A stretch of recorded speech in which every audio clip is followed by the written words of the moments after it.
chasing that track.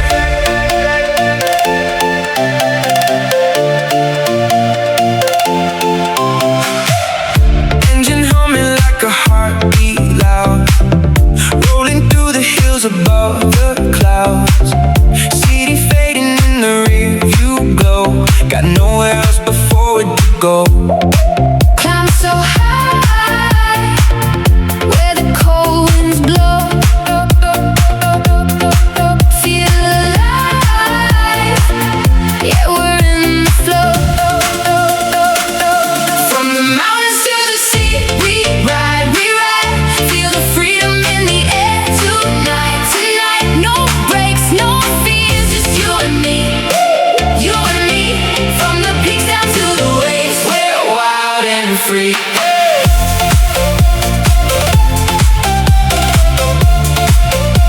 We're wild and free. Curves and turns on a golden road, laughing loud with the lighter load. Sky turns blue to a deeper shade, salt in the breeze as the shoreline fades. Hear the tide as it calls our name. Different view, but the vibe's the same. From the mountains to the sea, we ride, feel the freedom in the air tonight, tonight. No breaks, no fears, just you and me, you and me. From the peaks down to the waves, we're wild and free. Ooh, we don't need a map tonight. Ooh, just follow the sunset line.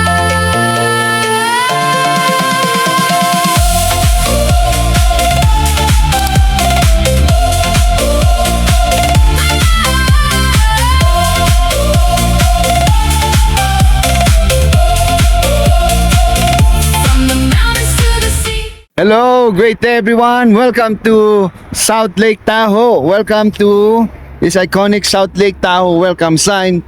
It's one of the most photographed landmarks in the South Shore. It was envisioned in 1993 by Planning Commissioner.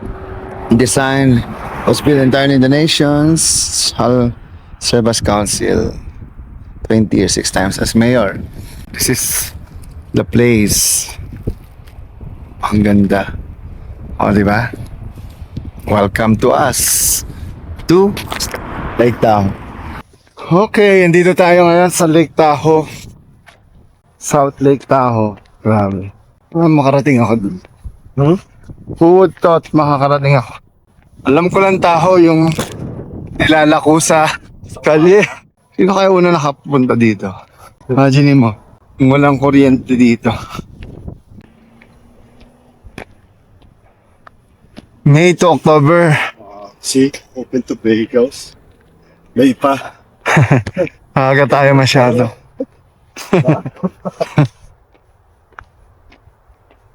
The woods nila oh. Yakapin natin yung puno nila. Hello, first time kitang nakilala. Shucks, ganito pala itsura na. Pine tree.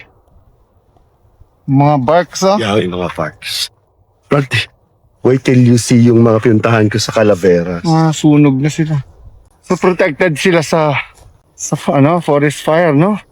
Hey, ayan, nandito na tayo ngayon sa Lake Tahoe, Tahoe. Bili na kayo ng Tahoe. Ay. Hello, great day everyone. Ayan, nandito na tayo sa Lake Tahoe. Kaibigan, ayan. Sobrang ganda ng lake na to. Grabe, oh. Pwede bang maligo dyan? OMG. Look at that.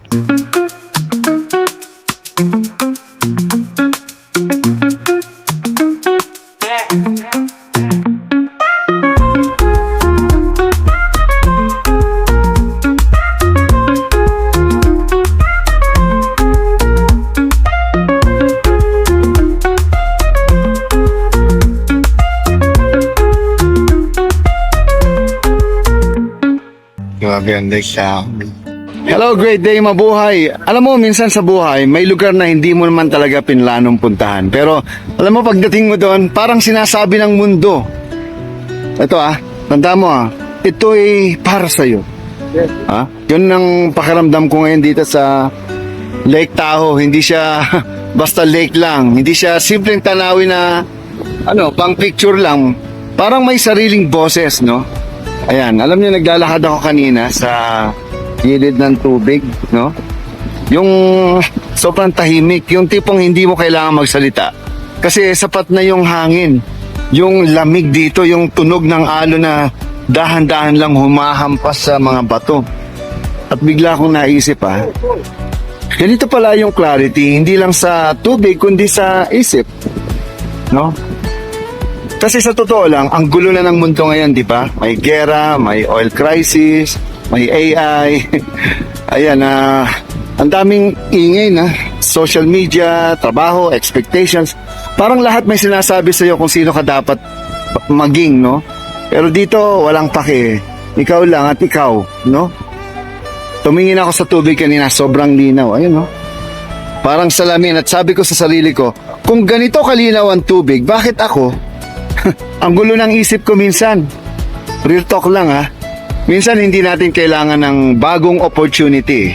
Hindi natin kailangan ng bagong connection. Kailangan lang natin ng bagong perspective, no?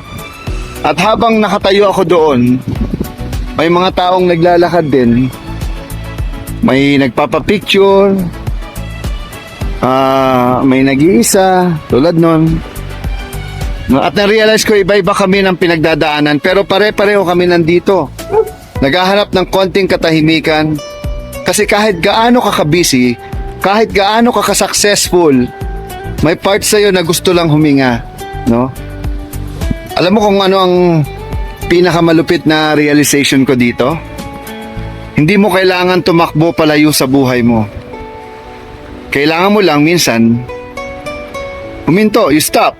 So, habang nandito ako sa Lake Tahoe, hindi ako nagmamadali. Hindi ako nag-iisip. Hindi ako iisip ng next project. Hindi ako nag-iisip ng next nakita. At ang iniisip ko lang, salamat. Salamat sa pagkakataon na maramdaman kong buhay ako.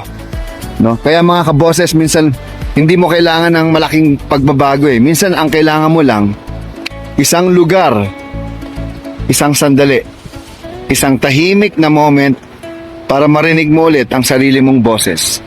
At kapag narinig mo yon, doon ka magsimula ulit.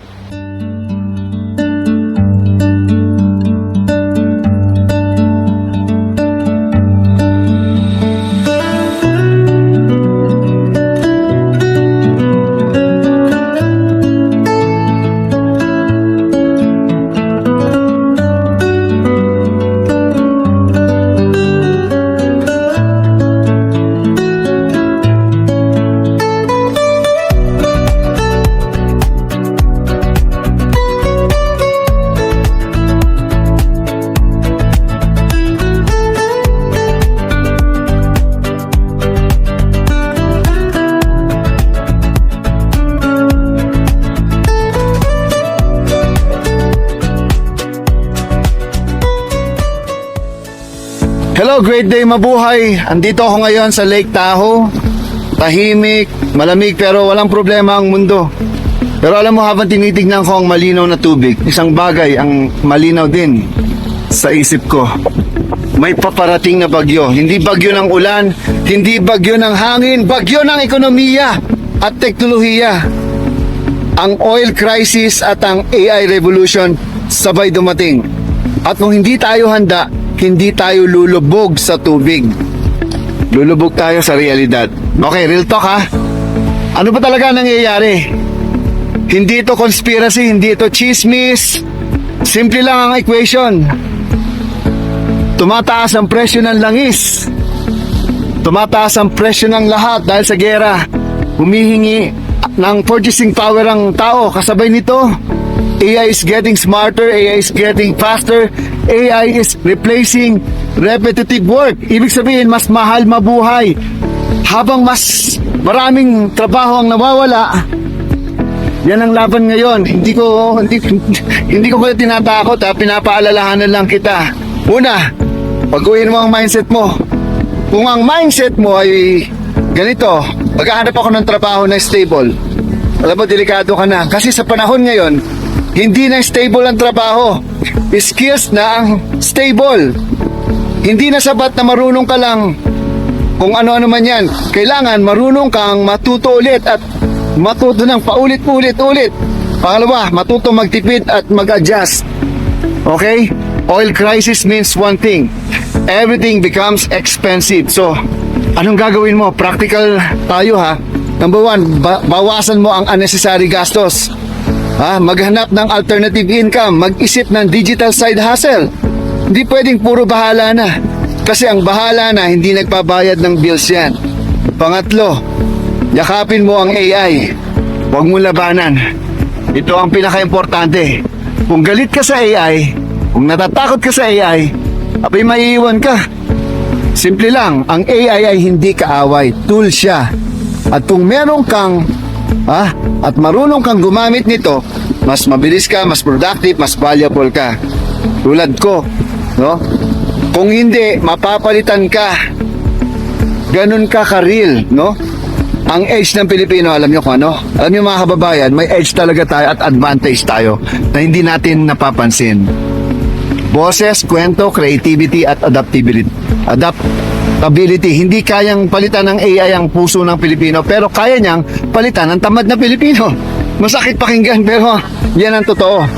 Kaya habang nandito ako sa Lake Tahoe, tahimik ang paligid, alon lang ang maingay, pero malinaw ang mensahe. Prepare, adapt, move. Hindi sapat ang dasal lang ha, hindi sapat ang sipag lang. Kailangan may diskarte, may kaalaman, at may action. Okay? Kaya mga ka-AI authentic innovators, hindi ka biktima ng panahon na ito. Ikaw ang dapat mag-adjust sa panahon. Hindi ka tamad, di ba? At kung magigising ka ngayon, kung kikilos ka ngayon, hindi ka lang makakasurvive. Mag-thrive ka pa. Pero kung aantayin mo, at kung magre-reklamo ka lang, maiiwan ka. Ang tanong ay hindi na may crisis ba? Kasi meron na. Ang tanong na ngayon ay, handa ka ba? Ang halatong pagkaan dito.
Hello, great day mga ka-Dr. Jose Rizal Monument and Dr. Jose Rizal First Filipino Facebook page. Andito tayo ngayon sa Reno, Nevada. So ito yung dito si Jose Rizal dito siya sumakay, no? Ayan. Ayan, dito mismo sa building na to. Okay? Grabe, yan. Diyan ang railway ni Jose Rizal. Akala mo makarating ako dito.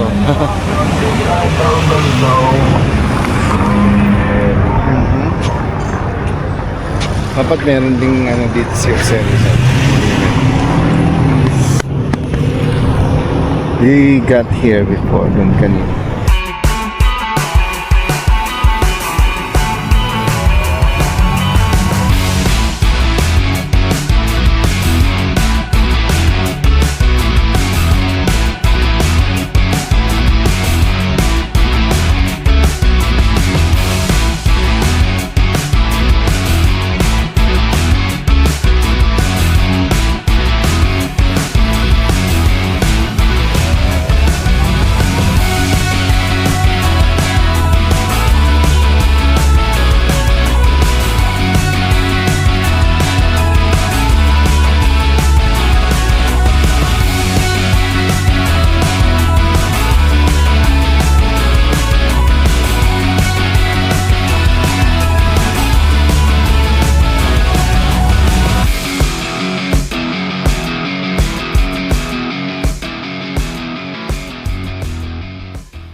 Ayan, great day. Andito tayo sa Reno ngayon.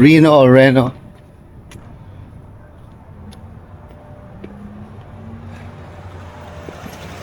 Ang ganda dito. Okay. Asan yung sinasabi mo? Ito. Ha? Ayun eh.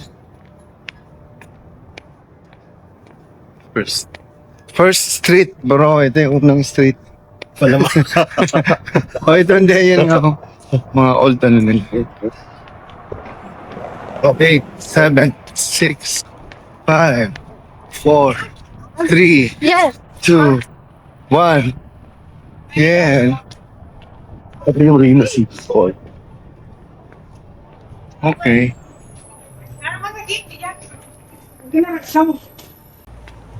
Asa yung arc? Ha? May sinasabi mo arc. Ayun o. Ito lang pala yun. Oo. Nevadaan. Sa City Hall. City Hall nila.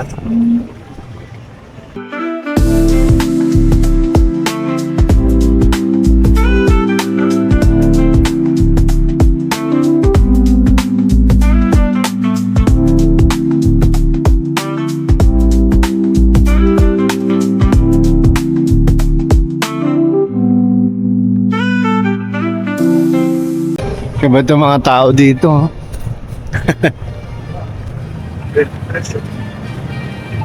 Sasayaw eh. Old building, bro. Hindi na ginagamit. Nagawa na lang for tourism yan. Hindi at ano.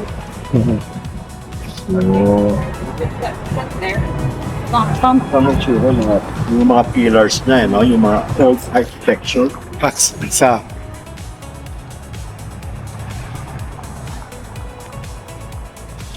Ayun na. Oh, Reno, the biggest little city. the biggest little? The biggest little city. Biggest na little pa.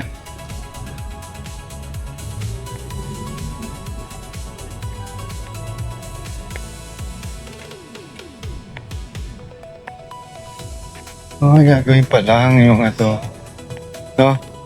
Building din. Tingnan mo, walang katao-tao. Mamaya. Oo.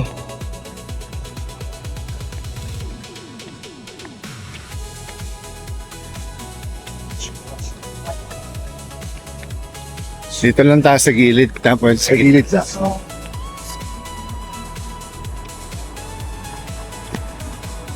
Dito tayo, tsaka isa doon. Di ba? Kasi mas kita doon.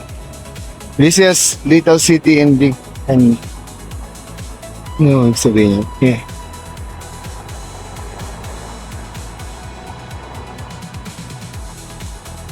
Yeah, it may be hard to imagine, but Douglas Alley was once the heart of Bertrand downtown Reno. As one of the Reno's more notorious alley. Ah, yan yun, Douglas Alley. Diba?